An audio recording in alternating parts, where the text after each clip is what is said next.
Bueno, buen día, ¿cómo están? Bueno, hoy tenemos una clase especial, una clase ómnibus. Así son todas las clases en realidad presenciales, ¿está bien? En atención a la virtualidad venimos haciendo clases más cortas, aunque a veces no nos sale tan bien y se estiran un poquito. Ustedes saben que la materia dura 3 horas presenciales. Hoy vamos a ocupar esas 3 horas. Prometo que cortamos a la 1, ¿está bien? Y si podemos cortar antes, cortamos antes también. En la clase de hoy vamos a recuperar una clase que para nosotros es clave, que es Control Judicial de Constitucionalidad. Es parte de una clase todavía más grande, que es Control de Constitucionalidad. Vamos a ver cómo damos todo eso hoy y los problemas o las objeciones que tiene el Control Judicial de Constitucionalidad, un tema hiperactual además. La clase de hoy va a estar a cargo de Patricio, ¿está bien?, que va a dar primero control de constitucionalidad, objeción contramayoritaria, control judicial. Luego vamos a hacer un corte a las 11 de la mañana, por ahí. Vamos a hacer un corte de 5 o 10 minutos para que puedan despejarse, ir a hacer algo.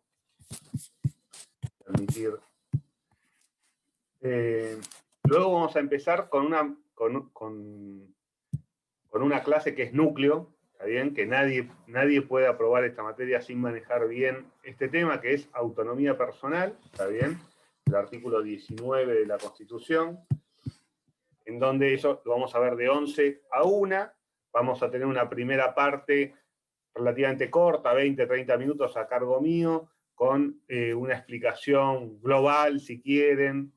Ya tienen varios videos sobre autonomía, muchos videos tienen cargados de autonomía en el Drive, en el canal de YouTube, con lo cual va a ser simplemente un poco ordenador mi participación, y después le voy a dar de vuelta el manejo de la clase a Patricio para que nos metamos de lleno en el caso práctico del Burkini y podamos desarrollar el tema autonomía y los temas de autonomía, que son muchos, a lo largo de la resolución de ese trabajo. ¿Está bien? ¿Alguien tiene alguna pregunta? Yo voy a estar a cargo de la admisión como medio portero, administrador de esto. Seguramente le pasaré también a Agustín para que me dé una mano. Y ¿alguien quiere algo para decir? Si no, te doy la palabra, Pato, y todo tuyo. Adelante, Pato.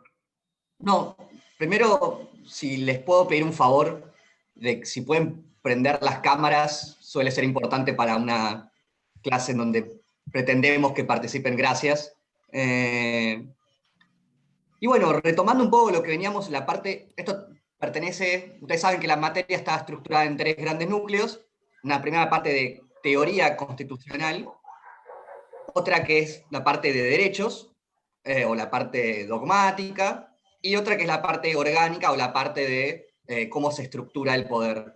Entonces nosotros entendemos que esto es un aspecto clave de la teoría constitucional y viene enganchado con justamente las clases que veníamos viendo de supremacía, de la relación entre el derecho internacional y el derecho nacional, de la interpretación, y está muy concatenada, porque justamente cuando nosotros pensamos en cómo se interpreta la Constitución, una pregunta casi paralela, y que también es muy importante, es ¿quién la interpreta?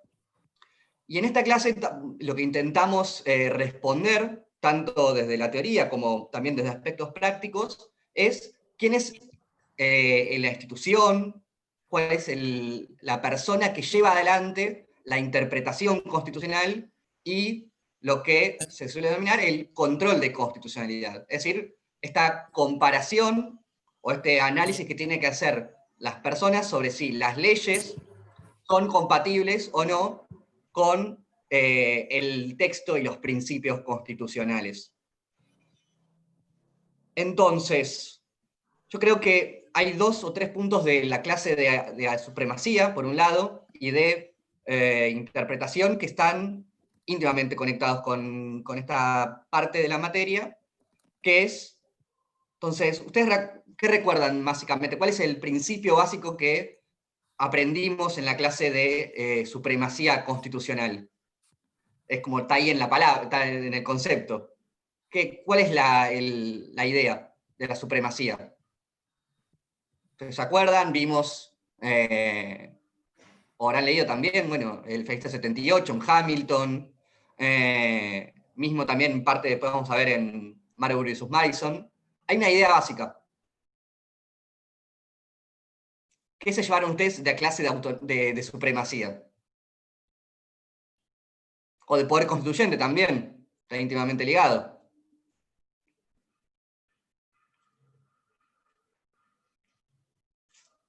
¿La Constitución qué es?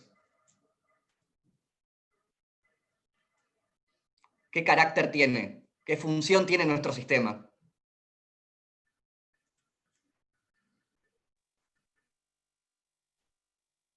Carácter supremo. Hola Violeta, ¿cómo andas? ¿Bien? Oh, Sí, ¿qué significa eso, Violeta? y que es lo más importante que. No sé, qué es lo más importante, qué es lo que tiene más poder dentro del derecho. No sé si así, pero. Ok. Entonces lo que dice Violeta es que dentro, en una democracia constitucional, como lo que supuestamente es Argentina, la Constitución está ahí en la pirámide, está ahí al tope, ¿no? Y cumple una función de darle validez a todas las demás normas, a todas las demás leyes que rigen nuestra conducta y nuestras relaciones interpersonales. Entonces, la idea básicamente es, y esto está ahí muy fuertemente en el federalista, es, bueno, claramente tenemos una constitución y la tenemos justamente para que gobierne a todas las demás instituciones. Es una forma, recordando la clase de poder constituyente, es la forma en que tenemos de que los poderes constituidos se gobiernen, se apeguen a lo que decidió el pueblo a través del poder constituyente. ¿Se acuerdan de eso? Entonces, esta es una idea muy básica y que se traslada a todas nuestras discusiones constitucionales y discusiones políticas.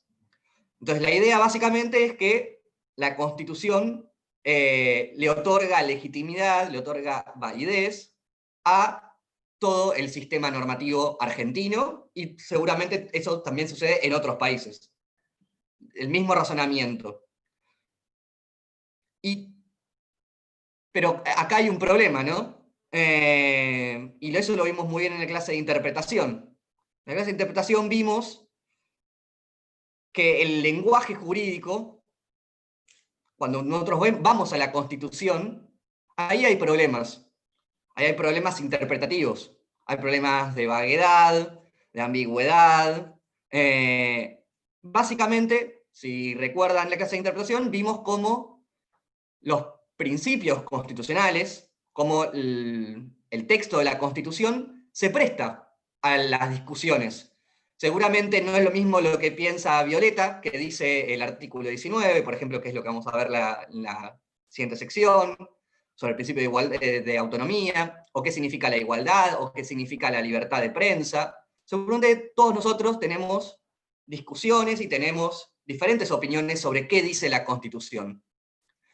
Entonces, esto es algo que suele repetir Garela bastante, es a medida que el texto no es claro, hay mayor importancia de quién interpreta el texto. Porque si cada uno de nosotros leemos cosas diferentes de la propia Constitución, nos va a importar muchísimo quién tiene la palabra final institucional para llevar adelante esta comparación entre leyes y Constitución. Entonces nos va a importar muchísimo quién interpreta la Constitución, quién es el que le da el alcance a los principios constitucionales. ¿Se entiende el problema?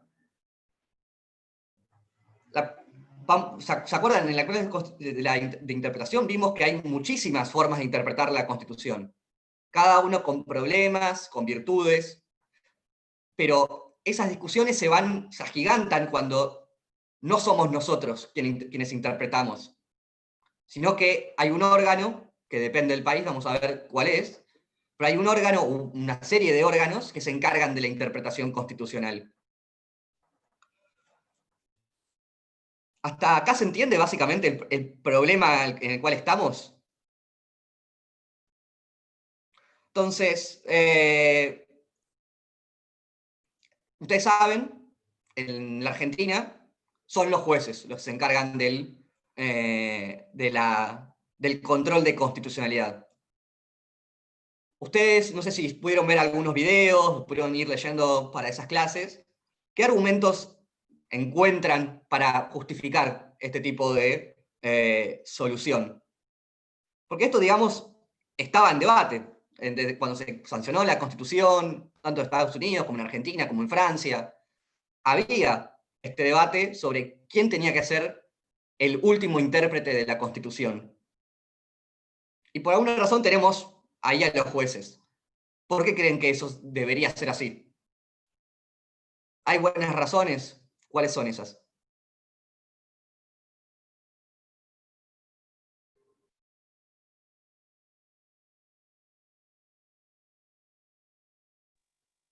Puede ser que sea porque no son un poder político, entonces como se asegura así que no manipulen lo que dicen las leyes.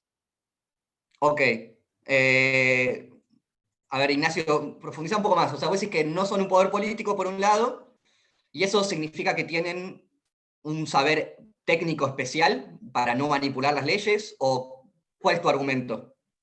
No, que no tendrían un interés relacionado con el gobierno de turno para manipular las cosas en su favor.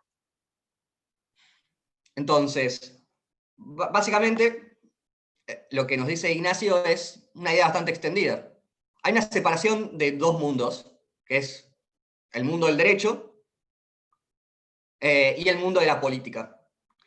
El mundo del derecho está dominado por saberes técnicos, por otro tipo de razonamientos, por razonamientos de tipo más de los principios, y el mundo de la política está interesado en los resultados, está un razonamiento de tipo más consecuencialista. Queremos mejorar la vida de la gente, y seguramente, tal vez, lo que dice Ignacio es, en ese afán del juego político, los políticos muchas veces tienden a doblar o manipular las leyes en su favor, y por lo tanto, el hecho de que los jueces no sean electos, en Argentina y en general en los países, los jueces no tienen una legitimidad democrática directa, no podemos ni elegirlos directamente, no votamos, no lo tenemos ahí en la boleta, y tampoco los podemos remover nosotros. Así como podemos remover y votar a los diputados, al presidente, a las senadoras, no podemos justamente hacer eso con los jueces.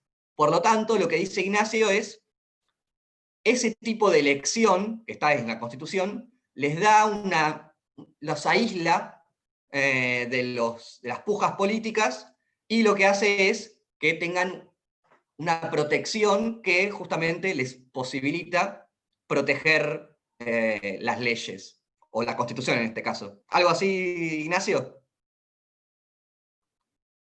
¿Qué otros argumentos También piensan que... un pensamiento elitista de que las decisiones tienen que ser tomadas por los pocos bien nacidos con estudios. Venía del miedo a que la democracia, como que veían al debate como algo malo, entonces era positivo que unos pocos tomen las decisiones porque eran los que verdaderamente sabían. Ok.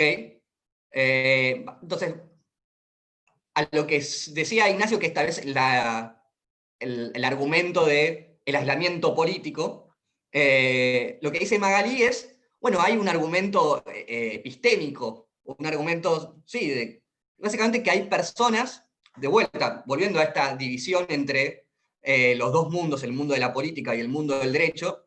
En el mundo del derecho se requieren de virtudes intelectuales, de formación técnica, que justamente hace que los jueces que estuvieron ahí 6 años, 7 años en la facultad, además hicieron solamente posgrados, maestrías, doctorados, tienen ciertas atribuciones especiales, intelectuales, técnicas, también supuestamente se formaron como litigantes o como académicos, o propio en la carrera judicial, para justamente tener estas habilidades que les permiten llegar a decisiones correctas respecto del texto constitucional. Ellos, mejores que nadie, saben cómo interpretar la Constitución y cómo entender cuál es el alcance de los principios constitucionales. En contraposición a lo que son los órganos políticos, o tal vez directamente el pueblo. El pueblo, bajo este argumento, es todo lo contrario. El pueblo está llevado por las pasiones. Si ustedes van ahí al federalista, si bien en el federalista no hay una defensa explícita al control judicial, tal vez solamente en el federalista 78, pero no es el argumento principal, pero sí está muy presente esta visión de cómo son los ciudadanos, cómo es el pueblo, y cómo un sistema contramayoritario que le dé una voz muy importante a las élites tiende a proteger mejor los derechos, lo que ellos dicen los derechos de las minorías. Que recuerden lo que pensaban Madison, Hamilton, cuando hablaban de minorías, no eran los gays, los travestis, las mujeres, no, eran los poderosos, los terratenientes. Ellos recuerdan, están muy consustanciados con el derecho a la propiedad. Entonces tenemos el argumento elitista, el argumento, si quieren, político. ¿Qué otros argumentos se les ocurre para defender la tarea judicial?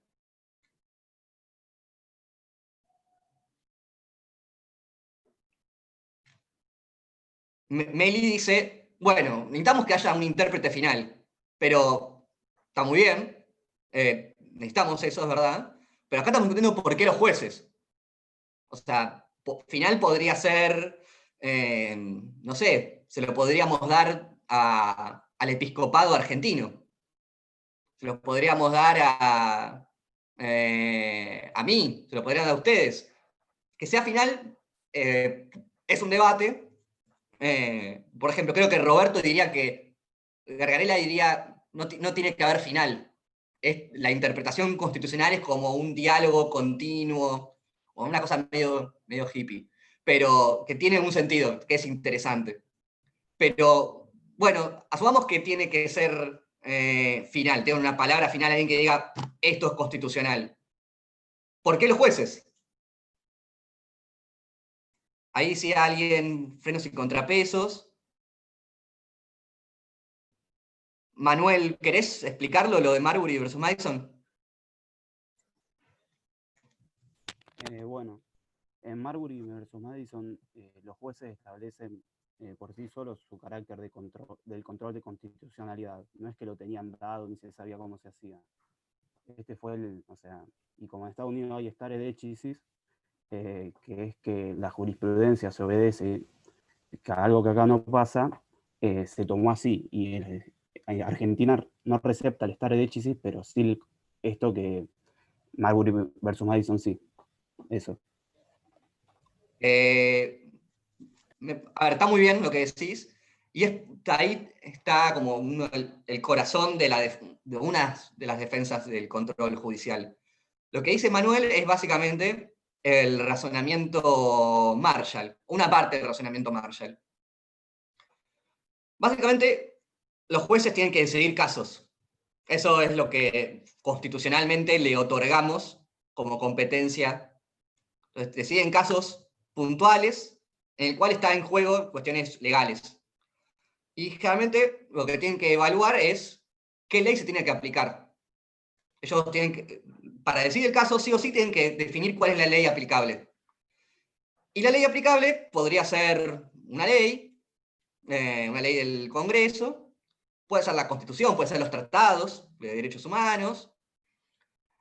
Entonces, cuando los jueces tienen que decidir, tienen que hacer su trabajo, tienen que decidir cuál es la ley aplicable. Y lo que dice el razonamiento de Marshall es, bueno, yo tengo acá, a ver, tengo una ley, la ley judicial, que era la Judiciary Act, la que tenía que ver si tenía que aplicar o no, para el caso de Marbury, o tengo que aplicar la Constitución. ¿Y qué pasa cuando hay un conflicto entre las dos? Yo como juez tengo que hacer un control, en ese caso, de constitucionalidad. Es decir, o la Constitución es suprema, o la ley es suprema. Ahora vamos a ver, Martina dice actuar como árbitro. Eso podemos ir viéndolo. Entonces, pero en principio tiene que decir cuál es la ley aplicable. Y bajo la idea de todas las constituciones, justamente la idea de la supremacía. ¿Se acuerdan? Que justamente estaba acá.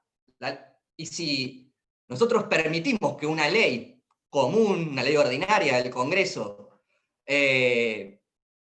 modifique la Constitución, o que esté por encima de la Constitución, el carácter supremo se pierde. El principio básico de todo nuestro ordenamiento jurídico, dice Marshall, se perdería si justamente permitimos que una ley común esté por encima de la Constitución. Entonces los jueces en su tarea cotidiana, nos dice Marshall, lo que tienen que hacer es justamente proteger la supremacía constitucional e invalidar todas las leyes que no se amolden o que no estén consubstanciadas con los principios constitucionales. Entonces, parte del argumento que nos presentaba Manuel era básicamente el argumento marshalliano de, bueno, está en su labor cotidiana. Los jueces tienen que hacer esto porque tienen que decidir cuál es la ley que se aplica al caso. Y por ese mecanismo es que tienen la función de comparar la compatibilidad, o sea, hacer la compatibilidad entre la Constitución y las leyes. ¿Qué otros argumentos se les ocurren?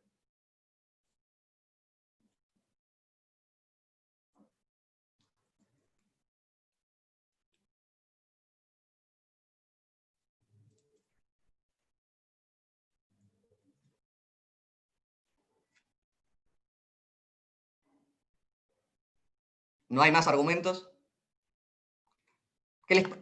Si ustedes tuvieran que pensar estos tipos de razonamientos que estuvimos analizando hasta ahora, ¿qué se les ocurre? No puedo creer que todavía no se les apareció el más claro, o el más actual, por lo menos. Piensen, hay una idea de los jueces protegiendo a los derechos. Nosotros sabemos que los derechos humanos son algo muy importante, algo que nos interesan mucho. Básicamente, hoy, nuestro compromiso con la Constitución es en gran parte por cómo protege los derechos.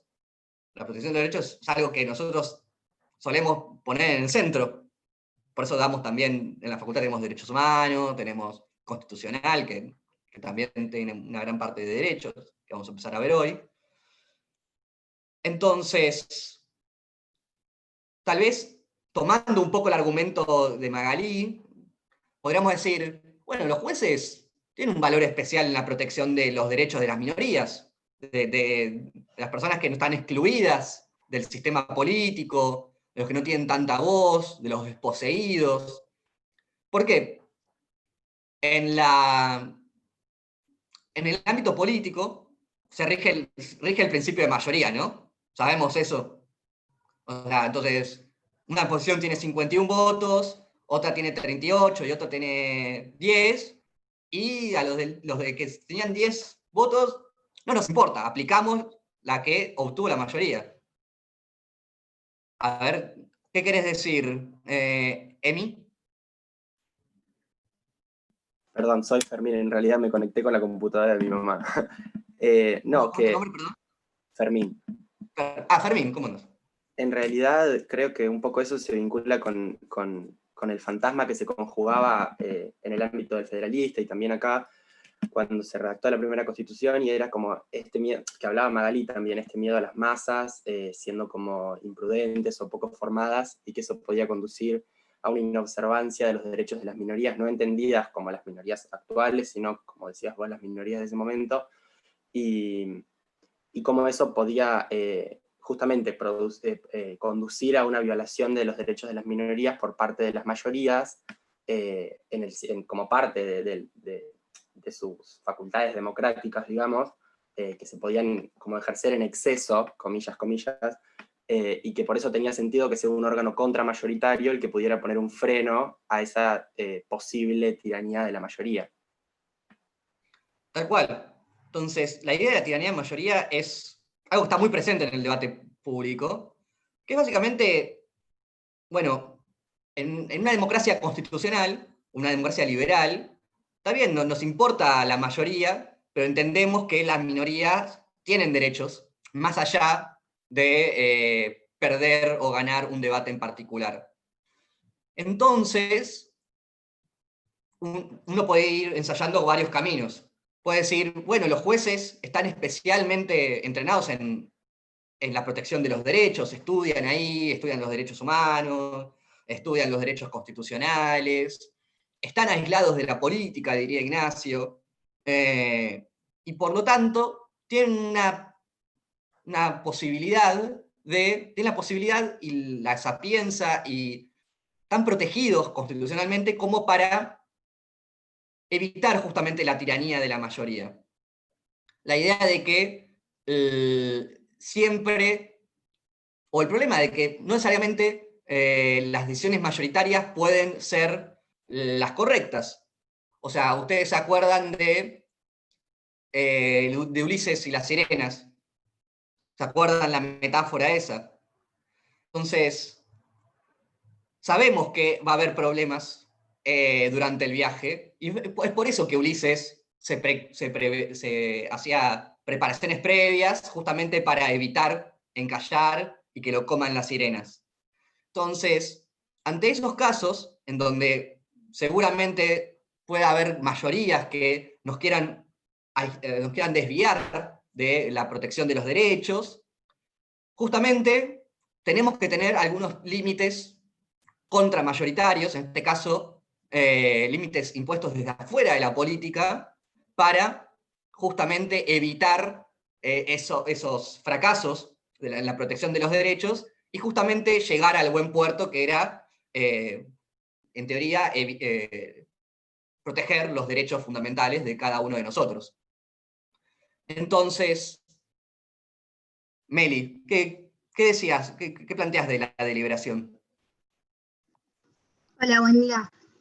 Como que decía que tenían que participar los afectados en ese tema específico para que sea imparcial e inclusivo. Okay.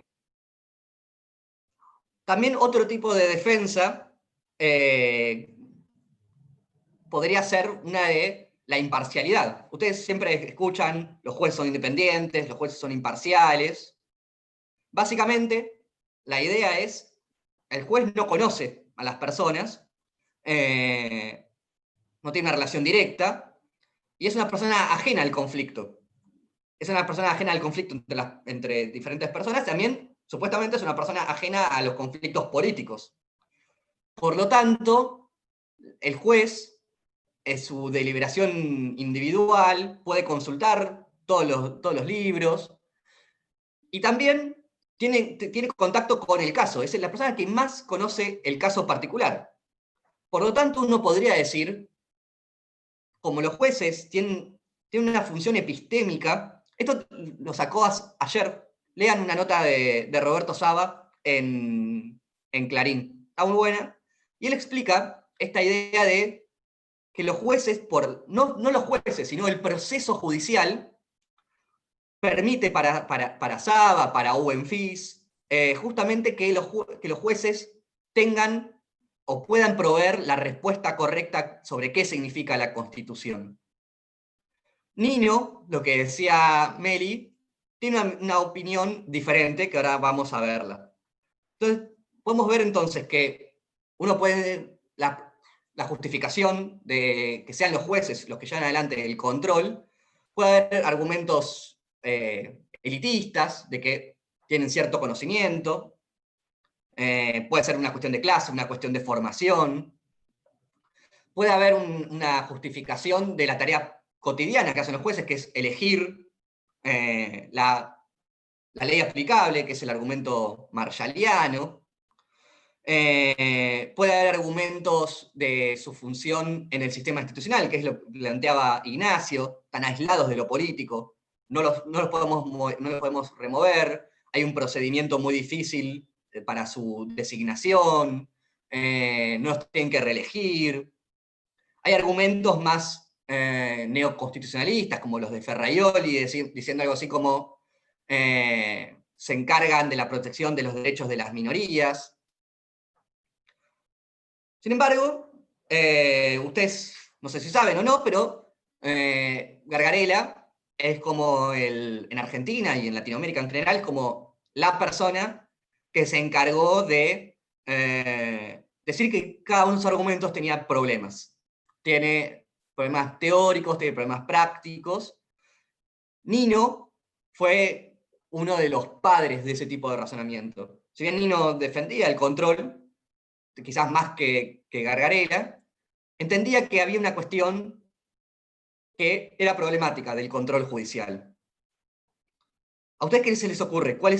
¿Qué argumentos podrían haber para criticar que sean los jueces los que tienen esta tarea? Que no es compatible con la democracia deliberativa. ¿Con la democracia deliberativa o con la democracia en general? Sí, en general, pero yo me refería a que no hay debate si lo decide uno. Ok. Bueno, hay dos argumentos acá. Por un lado, la cuestión democrática en general, y por otro lado está la deliberación. ¿Qué entienden ustedes por democracia? Muy básicamente. ¿Se acuerdan de la primera clase? Autogobierno. El autogobierno. Y eso significaba básicamente que un principio básico es que cada uno de nosotros valemos uno. Tenemos igual dignidad, tenemos iguales derechos, y por tanto deberíamos tener igual influencia en la toma de decisiones, ¿no? Entonces, la objeción democrática lo que diría es, bueno, todos tenemos igual valor en una democracia constitucional, y justamente, si tenemos igual valor, deberíamos tener también igual valor en la interpretación de la Constitución. Cuando nosotros queremos sacar leyes, por ejemplo, no sé, el matrimonio igualitario, lo que está haciendo la ciudadanía es justamente es una interpretación de la Constitución. Está diciendo, el matrimonio igualitario es compatible con los valores de la Constitución. Se basan en valores constitucionales, se basan en la igualdad, en la autonomía, y dicen, la Constitución nos exige que las personas del mismo sexo puedan casarse. Entonces hacen una interpretación. Pero el problema es cuando después puede venir un grupo de jueces y nos dice que no los eligió nadie, que no tienen legitimidad, y nos dice, no, esto es incompatible con la Constitución. Entonces ahí lo que podría haber, desde la perspectiva de un demócrata, es, bueno, pero al final, eso, el cuentito que nos vendieron de la democracia, de que todos somos iguales y todos tenemos iguales derechos de interpretar la Constitución, igual influencia en esa tarea interpretativa, está siendo violado. Le estamos dando esa prerrogativa a un grupo de personas que no podemos controlar. ¿Se entiende este razonamiento? Pero hay una cuestión que no está tan clara, porque nosotros podríamos darle esa tarea a cualquier persona si el texto de la Constitución es claro. O sea, si la Constitución establece todas las soluciones, no nos importaría mucho si soy yo, o es Aldo, o es Violeta, o es Nico, o es Martina. No nos importaría mucho. ¿Por qué? Porque haríamos una comparación literal. Bueno, la Constitución dice A, esto dice Z, la ley Z tiene que ser desechada. Y este parecería ser el problema que tiene el argumento marshalliano. Dice, porque para uno de los de los presupuestos del argumento de Marshall es que la Constitución es clara y que por lo tanto, cuando el juez tiene que elegir qué ley aplicar, hace una operación mecánica, una operación lógica. Sin embargo, pareciera ser que la interpretación constitucional es una tarea valorativa. ¿Por qué? Por lo que Waldron suele denominar el hecho del desacuerdo. Las constituciones, como dijimos antes, están plagadas de principios, y de principios que son indeterminados en gran punto. Porque seguramente, no sé, el consumo, no sé, o la penalización o no del consumo de estupefacientes está seguramente basado también en la Constitución. Ambas concepciones dicen tener anclaje constitucional. O el aborto. Cuando discutíamos el aborto, no es que en principio había personas pro constitución y anticonstitución, o pro derechos o antiderechos. Cuando una persona que estaba en contra del aborto decía, no, la Constitución a mí me da la razón. A mí me dice que los niños tienen derecho desde la concepción, está el principio de la vida, y las otras personas también se apoyaban en la Constitución para decir que había un derecho constitucional al aborto. Decían, no, está la autonomía, está la igualdad de las mujeres, están los derechos sexuales y reproductivos. Entonces, ambas posiciones hablaban el lenguaje de la Constitución. Entonces, lo que hay ahí es un desacuerdo profundo, razonable, de qué es lo que dice la Constitución, de qué valores protege la Constitución y de cuál es el alcance de esos principios y de esos valores.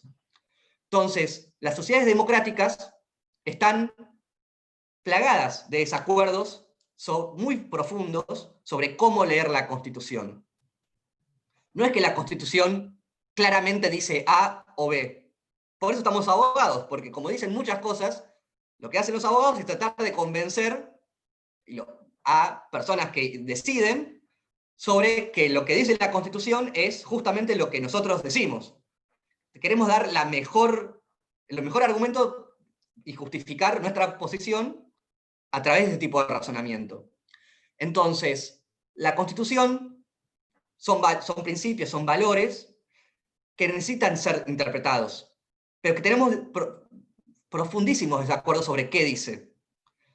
Entonces es por eso que Waldron y también Gargarella dicen, como tenemos esos desacuerdos, es muy problemático que se lo demos a un grupo de personas como lo son los jueces.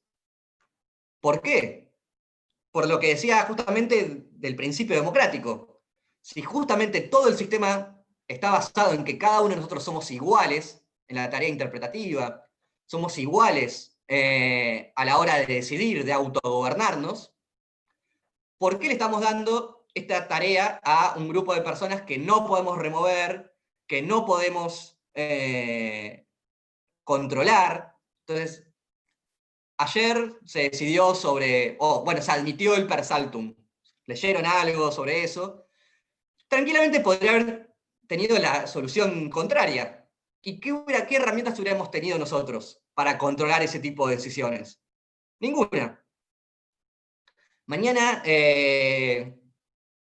la Corte decide sobre un caso sobre educación religiosa en las escuelas públicas y decide que eso es constitucional. Tenemos muy pocas herramientas para controlar la última palabra de los jueces. Muy pocas herramientas. Alguien podría decirme que, no sé, lo del 2x1. ¿Se acuerdan qué pasó con el fallo Muiña? ¿Se acuerdan? ¿Algo vieron en Humanos? ¿Se acuerdan 2x1 de los militares?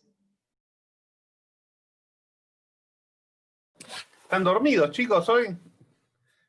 Empezamos una hora más temprano y los descolocamos. Vamos. Parece que no estoy, pero estoy. Bueno, básicamente, lo que pasó es que hubo un fallo que le extendió el beneficio del 2x1 a las personas que cometieron delitos de lesa humanidad, y inmediatamente una movilización popular, una movilización también política para decir, no, esto nunca podría haber sido una interpretación correcta de la Constitución y de las leyes que estaban en juego, y por lo tanto se hizo una ley interpretativa y se terminó decidiendo que, el Congreso terminó diciendo que este beneficio no se tenía que aplicar a los genocidas, a los que cometieron delitos de lesa humanidad. Por lo tanto, si uno toma en serio lo que pasó, uno podría decir, no, al final los jueces no tienen la última palabra.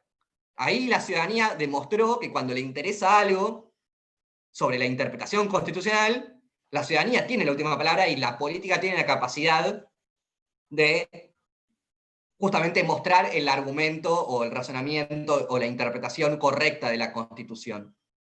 Entonces, sabemos que tenemos el problema del desacuerdo, que es muy importante, y como tenemos desacuerdos, nos parece muy importante quién es el que interpreta, y nos parece problemático desde una visión democrática que sean los jueces. Federico, ¿querés decir algo? Sí, yo quiero polemizar con un punto que lo escuché varias veces y de lo que venís diciendo me parece que surgió en este último ratito de nuevo, la idea de la interpretación correcta de la Constitución, que también es algo que está, me parece, en la nota que pasaron recién de Saba, la idea de que los jueces tienen que, o que el rol de los jueces no solamente se tiene que limitar a los procedimientos, como dice Saba, sino también ir a lo sustancial, pero haciendo un proceso que implica descubrir dónde está la verdad, dónde está lo correcto.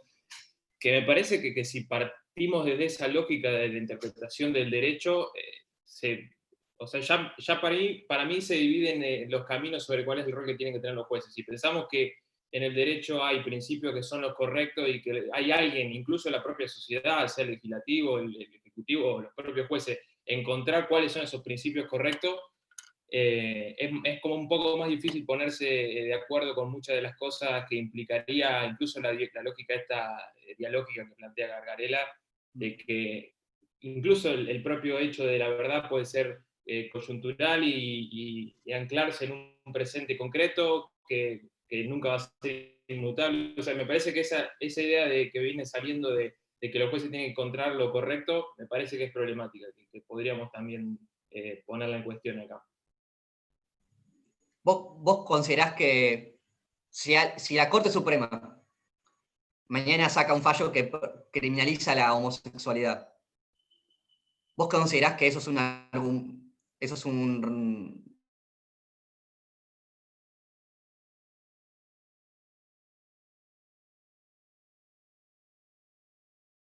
no estoy diciendo que no haya criterios morales para juzgar el derecho.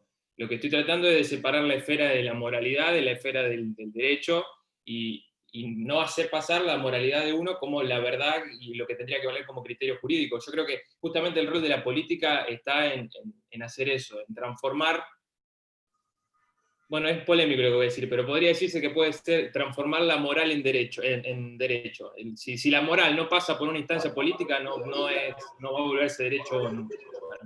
Yo estoy de acuerdo con Federico, y me acuerdo que en teoría del derecho vimos un caso que era creo que todos lo vimos, que era el del nieto que mató al abuelo para quedarse con la herencia, y ahí vemos que hubo una discusión, entonces, una discusión en si él tenía que quedarse con parte de la herencia o no, porque era moralmente mal visto de que lo matara y se quedara con parte de la herencia, y ahí decía Kelsen claramente que era derecho, o sea, claramente no había ningún lado que decía que porque matara al abuelo no podía quedarse con parte de la herencia. O sea, como que nosotros también mezclamos mucho parte de nuestra moralidad con derechos, sí, opino igual que en esa parte con Federico. O sea, nadie nos asegura que los jueces no pongan su moralidad, y que también eso abarca un poco al debate, por eso también tenemos tantas discusiones en la Corte, ¿no? O sea, tantas disidencias que después se convierten en derecho. O sea, yo lo que creo, perdón, para cerrar la idea, porque quizás quedó yo no creo que o sea, para mí el control de constitucionalidad se vuelve un problema si si termina llevando a que la lógica de construcción del derecho sea que las leyes sean lo que aprueba el Congreso, lo que promulga el Poder Ejecutivo y lo que los jueces eventualmente dicen que no es inconstitucional. Me parece que no es necesario que el juez cada acción del Poder Legislativo tenga que darle el visto bueno necesario. Me parece que es una instancia que debería reservarse para cuando hay conflictos muy claros y en la que deberían participar muchos actores, no solamente el Poder Judicial en esa discusión sobre todo cuando hay principios sustanciales de fondo, porque me parece que si uno parte de la lógica, que era lo que empecé diciendo, de que los jueces tienen que encontrar lo que es correcto, no vamos a encontrar nunca lo correcto, vamos a encontrar lo que es correcto para ese grupito de jueces que está en ese tribunal, en ese juzgado o en esa corte, que quizás encontrar la respuesta correcta, si es que podemos pensar que hay algo como alguna respuesta correcta producto de la intersubjetividad de todos los actores, no sé, sacando del objetivismo moral, digamos, si hay algo que es verdaderamente bueno y lo podemos encontrar llevando la mayor cantidad de opiniones hacia esa decisión, pero bueno, esa es la idea. Justamente lo que vos estás planteando al final es el argumento, tal vez que Magalí empezó a delinear al principio, que es el argumento de la deliberación, es el argumento más niniano, si quieren llamarlo así. Para Nino, no hay tanto una cuestión, su crítica a la labor judicial no es tanto desde la democracia mayoritaria, sino que es desde cómo se construye la imparcialidad. Entonces, vimos al principio cuando justificábamos la labor judicial, decíamos, bueno, el juez es imparcial a la hora de decidir, y Nino va a decir, no, o tenemos una noción elitista de lo que es la imparcialidad, diría Nino. La imparcialidad no se logra a través de la deliberación individual, cerrada, con uno mismo, leyendo los textos, sino que la imparcialidad, justamente influida por esta idea deliberativa de la democracia, si quieren entender qué es esta teoría deliberativa de la democracia, vean un video que está en YouTube, que tenemos ahí, de Emiliano Vitaliani, que está muy bien explicado qué significa esto de la democracia deliberativa. Pero básicamente lo que nos dice es las decisiones imparciales, es decir, que no tienen sesgos, o que tienen a tener menos sesgos, son las que se construyen tomando en cuenta y escuchando a cada uno de los afectados por esa decisión. Escuchando sus argumentos, sus razones, sus experiencias de vida, sus intereses, y a través de ese proceso dialógico, intersubjetivo, lo que podemos hacer, cada uno de nosotros va cambiando su posición, va incorporando nuevas visiones, nuevos puntos de vista, va entendiendo como lo que antes ignoraba, es decir, escuchando a la persona que no conocemos, podemos entender que tal vez esa norma o esa decisión o esa práctica la afecta particularmente, y por lo tanto, escuchando a todos y tomando decisiones, tomando en consideración justamente las razones públicas que ofrecen cada uno de nosotros, desde nuestra individualidad, desde nuestra ideología, de nuestra forma de ver el mundo, podemos construir decisiones imparciales. Y si esto lo trasladamos a la interpretación constitucional, lo que diría Nino es una lectura de la Constitución que tenga en cuenta justamente a todas estas opiniones, tiende a ser una decisión más imparcial. Ya no es Lorenzetti haciendo lo que él considera que es correcto, desde la buena fe, pongámosle, sino que es un conjunto de perspectivas y que forman una decisión intersubjetiva, es decir, una lectura de la Constitución que tenga en cuenta cada una de nuestras opiniones, que se tome en serio cada uno de nuestros puntos de vista. Por lo tanto, para Nino, que lo tenga un grupo de jueces, atenta contra esta imparcialidad entendida de una manera dialógica, deliberativa. ¿Se entiende el punto? ¿Nadie tiene la verdad? No, lo que diría Nino no es que la verdad es subjetiva. Lo que diría Nino es que la verdad es intersubjetiva. Es decir, que la verdad la construimos entre todos. Entonces, yendo a lo que decía Federico, no hay una respuesta correcta, podríamos decir. Que la respuesta correcta se va construyendo en el proceso de intercambio de argumentos. Y lo que encontramos que hoy, que es lo correcto, tal vez mañana, cuando sumamos un nuevo argumento, una nueva razón que no tuvimos en consideración antes, puede cambiar. Entonces, la verdad no es que sea subjetiva o es objetiva, sino que es lentamente vamos encontrando esas respuestas correctas, esas lecturas constitucionales. Pero no, tal vez lo que dice el texto de Saba, la nota de opinión, es, bueno, hay algo en la tarea judicial que nos permite hacer lecturas correctas.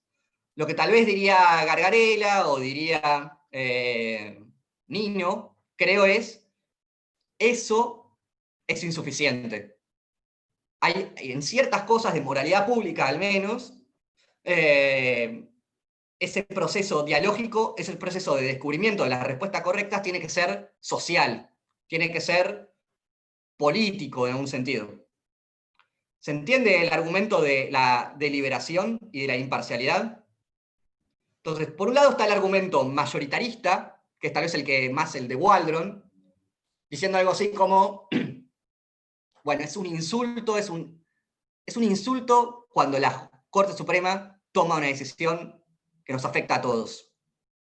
¿Por qué? Porque nos ofende en el ideal democrático, en el ideal igualitario de que todos valemos uno. Y por otro lado está un argumento más deliberativo, que es el de la imparcialidad, que mezcla cuestiones mayoritarias, pero seguramente pone el foco en la forma en que interpretamos la Constitución. Y cómo la forma individual de los jueces tiene muchísimos problemas. ¿Ustedes no ven problemas en esto, en una visión más mayoritarista del control de constitucionalidad? ¿O está perfecto? ¿Todas las decisiones tienen que ser tomadas por órganos mayoritarios? ¿No le ven problemas a eso? Yo creo que, para dar una respuesta quizás, como que para mí el problema está en el hecho de que la vida en cualquier comunidad política no está exenta de riesgo, de problemas, de conflicto. Pensar que uno en la vida social no va a eliminar el conflicto, eso es totalmente imposible, ¿no? Entonces, ya asumiendo que en una comunidad política vamos a tener conflicto, el problema es quién va a decidir esos conflictos y dónde vamos a depositar el poder último de la sociedad, que es lo que dijiste hasta ahora, Patricia. Y el debate acá está, parece a mí, en si nosotros consideramos que el poder último para colocar ese poder tienen que ser los jueces, que de por sí eso no nos garantiza absolutamente nada bondadoso como solución. Incluso estoy viendo que tenés atrás de tu cabeza el cuadro de Jefferson y Franklin y Adams. Y el propio Jefferson decía que, a ver, si nosotros queremos buscar un depositario último de los poderes de la sociedad, no hay mejor depositario de ese poder que el propio pueblo. Y si pensamos que el pueblo no tiene criterio para llevar adelante ese poder y para controlar el propio poder que detenta, la solución no es quitarle ese poder al pueblo, sino fortalecer el criterio del pueblo, digamos. Entonces, ¿cómo se podrían pensar otros instrumentos para mejorar el control de constitucionalidad más relacionado con establecer instancias para que el propio pueblo tenga esto que hablamos hasta recién, forma si querés, de generar un mejor conocimiento de la situación y una solución que no perjudique concretamente a ningún actor, o que no lo perjudique demasiado? Pero pensar que la solución es, como el pueblo no puede decidir, bueno, saquémosle este control al pueblo y démoselo a alguien que de por sí, también Jefferson lo decía, tienen las mismas cosas negativas y las mismas cosas positivas que cualquier otra persona de la sociedad. O sea, estoy totalmente en desacuerdo yo con el criterio epistémico, pero bueno, me parece que ese es el debate. ¿Por qué tenemos que sacarle el poder ese al pueblo en vez de pensar cómo fortalecemos la capacidad de decisión del mismo pueblo, ¿no? Hay algo que no podría decir. El argumento más waldroniano diría, bueno, tienen que ser los poderes políticos, que supuestamente son los que mejor representan al pueblo, yendo a lo que decía Federico, los que tienen que llevar adelante el control. Y un argumento podría ser, bueno, el de la tiranía de la mayoría. Y eso es un problema muy grande. Y uno podría decir, bueno, pero eso puede llevar al de la tiranía de la mayoría. Y ahí hay el problema de, creo que ningún control o ningún sistema de control ofrece resultados perfectos. Es verdad que muchas veces los parlamentos han llevado adelante leyes tiránicas, leyes que tienden a erosionar los valores democráticos o los valores igualitarios. Pero también es verdad que hay fallos de la Corte Suprema que han sido justamente, que fueron dependientes del poder político de turno, piensen en la Corte menemista, por ejemplo, o fallos que también lesionaron los derechos de las minorías. Entonces, en resultados hay problemas en ambos lados, en ambos polos. Lo que diría Waldron es, bueno, procesalmente, o sea, hay algo en el proceso que es mejor en la decisión mayoritaria, decisión popular, si querés llamarlo así, que es que básicamente toma en cuenta cada una de nuestras opiniones de forma igualitaria. Eso es lo que diría Waldron. Pero sigue habiendo un problema. O sea, porque si dejamos en manos de los diputados, ustedes vieron lo que pasó la semana pasada. O sea, hay muchos problemas, es decir, o hay escepticismo en darle el control de constitucionalidad a personas que hacen lo que hicieron el otro día. Cuestiones, a esas personas les queremos dar la última palabra institucional. El último libro de Waldron es una foto, la tapa, es una foto de 2 diputados cagándose a piñas, diciendo, bueno, acá parece haber un problema. Entonces, hay algo del presupuesto de razonamiento waldroniano nos diría que los poderes legislativos funcionan bien, que representan a las minorías, que las minorías están incluidas. Pero vuelta, un problema que podría haber es muy grande. Le estamos dando a los políticos, a los interesados en muchas decisiones, la capacidad de juzgar la constitucionalidad de sus propias leyes. Y en algunos casos eso es muy peligroso. Por ejemplo, cuando un partido quiere, no sé, aumentar la cantidad de jueces de la Corte Suprema para meter todos sus jueces, o quiere cambiar las reglas de juego electorales para beneficiar a su poder o agigantar su poder, o quiere, no sé, eliminar organismos de control que les podrían marcar la cancha. O sea, en algunos casos, dejarle la última palabra al Congreso podría ser problemático, a la mayoría. ¿Por qué? Porque podría justamente profundizar las desigualdades políticas, las desigualdades raciales, o las desigualdades sociales que hay en la sociedad. Entonces, parece, o algunas personas, Nino, Gargarella, fueron virando de una posición de rechazo al control en general a posiciones de, bueno, los jueces tienen algo que decir, tienen una función, que es una función más procedimentalista, que ustedes la vimos con Eli, esta idea de los jueces tal vez deberían tener la función de proteger los mecanismos democráticos, el cambio democrático, el cambio de autoridades, y deberían también tener una especial protección de las minorías que no pueden participar, o que sus voces están sistemáticamente impedidas de participar en las decisiones públicas. Entonces, si es verdad que decisiones que no tienen en cuenta a ciertos grupos, tomando el paradigma deliberativo,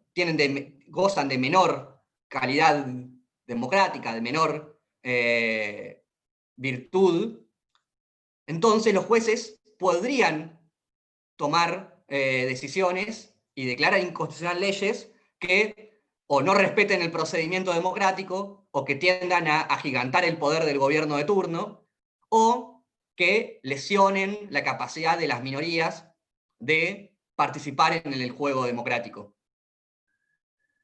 Esto es lo que hoy por hoy diría, lo último que dijo Nino, por un lado, y lo que viene diciendo Gargarella.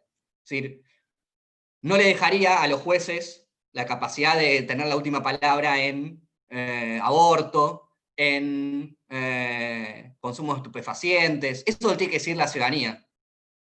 ¿Por qué? Por una cuestión democrática. Pero justamente como nos interesa la democracia, tal vez los jueces deberían tener la capacidad de controlar algunos aspectos procedimentales de la democracia. Cosas que, si las dejamos en manos de los propios políticos, tenderían a beneficiarse a ellos mismos en desmedro de una democracia participativa, inclusiva e igualitaria, en donde pueda haber realmente cambio político genuino.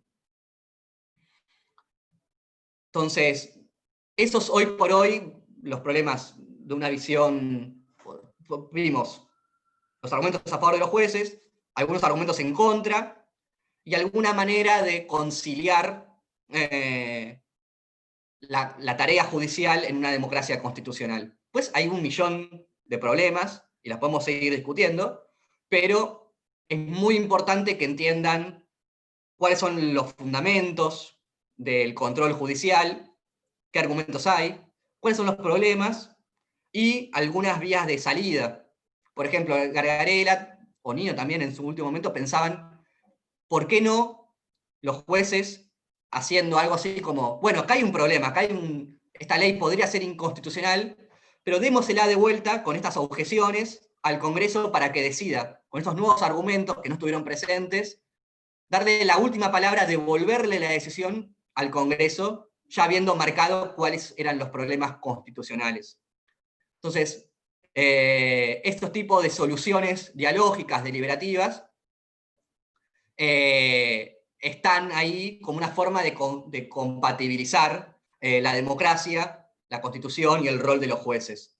Pero bueno, es un tema que está súper abierto, no es que esté ahí, no es que esté saldada, pero bueno, queríamos que tengan en mente estas discusiones que existen y que están informadas por una teoría de la democracia, por una teoría de la Constitución, por una teoría de los derechos, y que ustedes tienen que ir tomando en cuenta a la hora de cómo justificar las decisiones y cómo justificar sus respuestas en un examen que se viene en 9 días. Así que tienen que ver cómo construir argumentos en base a este tipo de discusiones, este tipo de debates que tenemos. Nico, ¿te parece si tomamos acá el break? Hagamos el break, volvemos, ¿qué te parece? ¿11:15, 11:20? Sí, 11:20 también. 11:20 nos volvemos a encontrar. Descansen, carguen pilas para lo que viene.